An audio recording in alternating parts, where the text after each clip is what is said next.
Cyber ठगों ने एक व्यक्ति को फर्जी कस्टमर केयर कॉल के जरिए अपना शिकार बना लिया और उनके खाते से करीब 19,000 रुपए उड़ा लिए। पीड़ित निरंजन कुमार ने 9 मई को अपने घर में जियो फाइबर लगवाया था। इंस्टॉलेशन और पेमेंट की कुछ देर बाद तक इंटरनेट चला, लेकिन फिर अचानक नेट बंद हो गया। इसके बाद उन्होंने 10 मई को कस्टमर केयर में शिकायत दर्ज कराई, लेकिन लगातार 2 दिनों तक कोई टेक्नीशियन उनके घर नहीं पहुंचा। 11 मई की सुबह उन्हें एक मेल मिला जिसमें बताया गया कि टेक्नीशियन सुबह 10 बजे तक पहुंच जाएगा। तय समय पर कोई नहीं आया। फिर दोपहर 2 बजे तक आने की बात कही गई, लेकिन तब भी टेक्नीशियन नहीं पहुंचा। इसी बीच उनके पास बार बार कस्टमर केयर और टेक्नीशियन के नाम पर कॉल आते रहे। दोपहर करीब 3 बजे एक कॉल आया जिसमें कॉल करने वाले ने खुद को कस्टमर केयर अधिकारी बताया। हैरानी की बात यह रही कि कॉल करने वाले के पास पीड़ित का ऑर्डर आईडी समेत जियो फाइबर से जुड़ी लगभग सारी निजी जानकारी मौजूद थी। इससे निरंजन कुमार को लगा कि कॉल असली कस्टमर केयर की तरफ से किया गया है। ठग ने उन्हें कहा कि सिस्टम में लगातार शिकायतें आ रही, इसलिए मौजूदा डिवाइस को रिटर्न कर नया सिस्टम इंस्टॉल कराया जाएगा और पुराना पैसा रिफंड कर दिया जाएगा। इसके लिए पीड़ित को मैं जियो ऐप खोलकर कुछ प्रोसेस करने को कहा गया। जब वॉलेट से बैंक अकाउंट लिंक नहीं हो पाया तो ठग ने व्हाट्सएप वीडियो कॉल कर खुद को कस्टमर केयर अधिकारी बताकर स्क्रीन पर स्टेप बाय स्टेप प्रक्रिया समझानी शुरू कर दी। करीब 20 से 25 मिनट तक बातचीत चलती रही और इसी दौरान अचानक पीड़ित के मोबाइल पर मैसेज आया कि उनके खाते से 19,000 रुपए डेबिट हो चुके हैं। मैसेज देखते ही निरंजन कुमार ने तुरंत कॉल कट कर दिया और समझ गए कि उनके साथ साइबर फ्रॉड हो चुका है। उन्होंने फौरन अपना कार्ड ब्लॉक कराया, लेकिन इसके बाद भी ठगों की तरफ से लगातार कॉल और ट्रांजैक्शन के प्रयास होते रहे। पीड़ित ने मामले की शिकायत साइबर क्राइम पोर्टल समेत संबंधित जगहों पर दर्ज करा दी है। अब सबसे बड़ा सवाल यही उठ रहा है कि आखिर वाईफाई कंपनियों से ग्राहकों का निजी डेटा ठगों तक पहुंच कैसे रहा है। देखिए, आप देख रहे हैं दैनिक स्टेट। आपको बता देना चाहूँगा कि आपने कई सारे तरीके के जो है साइबर फ्रॉड देखे होंगे, लेकिन हज़ारीबाग में जो है एक नई तरीके का जो है साइबर फ्रॉड सामने निकल करके आ रहा है। एक व्यक्ति हमारे साथ मौजूद हैं। बता देना चाहूँगा कि ये जो है वाईफाई लगवाने के लिए एक निजी कंपनी के जो है ऑपरेटर को बुलाते हैं यहाँ पे, फिर उसके बाद जो है इनके साथ जो है स्कैम हो जाता है। कुल मिला करके 19,000 रुपये जो है इनके बैंक से जो है कट जाते हैं। क्या कुछ हुआ था, पूरे विस्तार से जो है घटना को बताइए। एक्चुअली 9 मई को मैंने अप्लाई किया था जियो फाइबर का नया कनेक्शन के लिए अपने घर के लिए।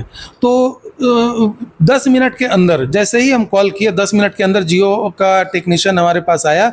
उसने जो सारा कुछ जो भी केवाईसी का प्रक्रिया होता है वो पूरा करने के बाद पैसा यहाँ से लिया और वो हमारे घर पे जाके वो लगा दिया। तो हमको लगा कि बहुत फास्ट सर्विस मिला।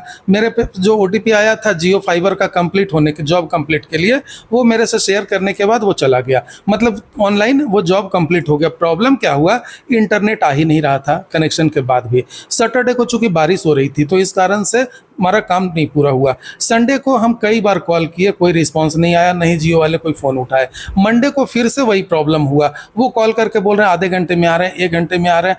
तो 3 दिन नेट नहीं होना, आज कोई अपने नेट के बिना 1 मिनट नहीं रह पाते हैं। और 3-3 दिन हमारे घर में बच्चे भी बचते ही और हम भी टाइम पास।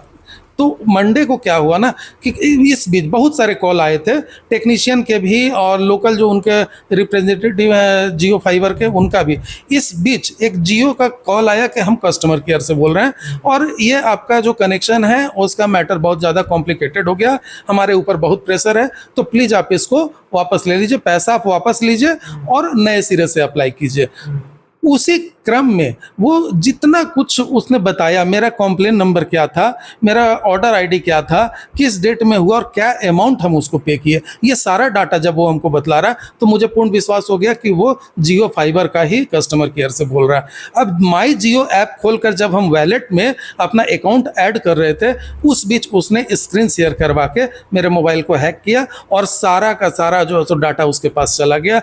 इस बीच 19,000 रुपये का हमारे मोबाइल पर एक OTP आया हमारे क्रेडिट कार्ड से। तो क्रेडिट कार्ड का जैसे ही हम देखें कि 19,000 के ट्रांजैक्शन का OTP है, मैंने सबसे पहले कॉल कट किया। कॉल कट करने के बाद मैंने अपने मोबाइल से ICICI बैंक का जो आई मोबाइल ऐप है उस ऐप से कार्ड को ब्लॉक करवाया।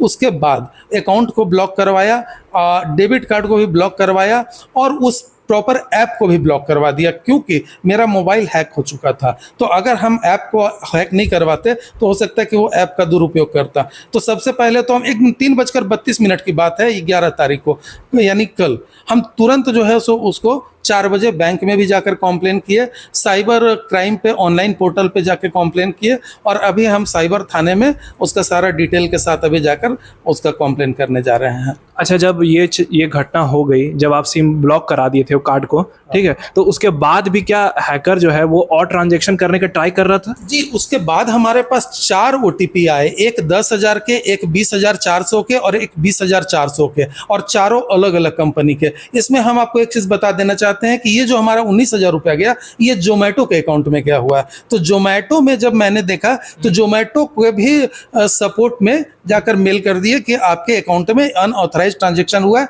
मेरे अकाउंट से 19,000 रुपया डेबिट हुआ जो आपके अकाउंट में जाकर क्रेडिट हुआ है, ताकि अगर जोमेटो में भी इंक्वायरी हो तो देखिए क्या होता है पता नहीं, बट अपने तरफ से तो मैंने पूरा प्रयास किया है। और 3 कंपनियों के और जो OTP गए थे उसे मैंने कार्ड तब तक ब्लॉक करवा दिया था, तो वो ट्रांजैक्शन सक्सेसफुल नहीं हो पाया। तो 19,000 रुपया तो हो चुका था तब तक। देखिए, आपको बता देना चाहूँगा, बहुत ही सोच समझ कर जो है ऑनलाइन ट्रांजैक्शन किया करें, और साथ ही साथ जो अगर किसी भी तरीके से कॉल आता है और कोई व्यक्ति बताता है कि मैं इस निजी कंपनी का सर्विस देने वाला हूं, और आप अगर स्क्रीन शेयर करते हैं तो बहुत ही सोच संभल कर किया करें, क्योंकि जब स्क्रीन शेयर करते हैं तो जितना भी डेटा होता है उस व्यक्ति के पास चला जाता है। और आप बता रहे थे जब आप स्क्रीन शेयर किए थे तब उसमें वॉलेट जो ऐड करने के लिए आप उसमें बैंक भी ऐड कर रहे थे क्या वॉलेट में? एक्चुअली माई जियो ऐप जो होता है उसमें वैलेट होता है, वैलेट से आप फोन पे या पेटीएम तरह आप उसमें भी ट्रांजैक्शन कर सकते हैं।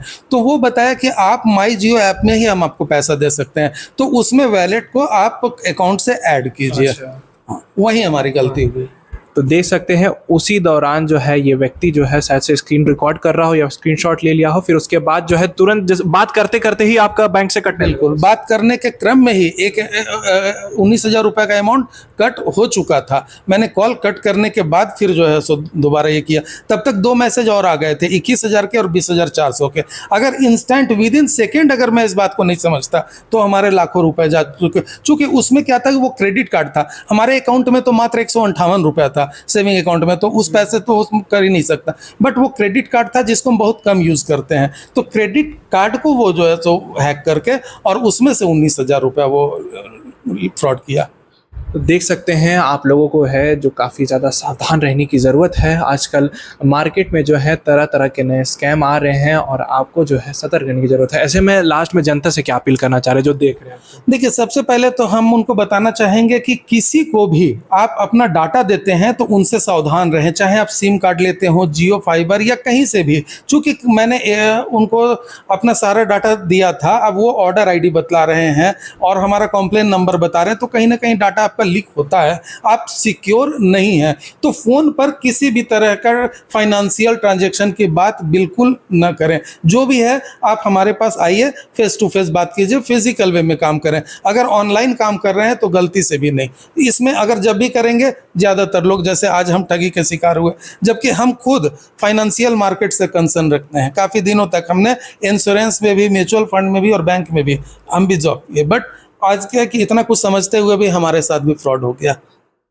देखिए, सबसे बड़ी बात जो निकल करके आ रही है ना कि जियो का जो है वो डेटा कैसे लीक हो रहा है, और लीक हो रहा है तो वो हैकर के पास जा कैसे रहा है। ये बहुत बड़ा सवाल जो है कंपनी पर उठ करके आ रहा है। हालांकि जितनी भी निजी प्राइवेट कंपनियां हैं वो इस चीज़ का दावा ज़रूर करती हैं कि उनका डेटा जो है, आपका डेटा है, वो कहीं जा नहीं रहा है, वो उन्हीं के पास है और सेफ है। अब देखना लाजमी होगा कि प्रशासन इस चीज़ को लेकर के क्या कुछ कार्रवाई करती है। फिलहाल इस वीडियो के लिए इतना ही, धन्यवाद।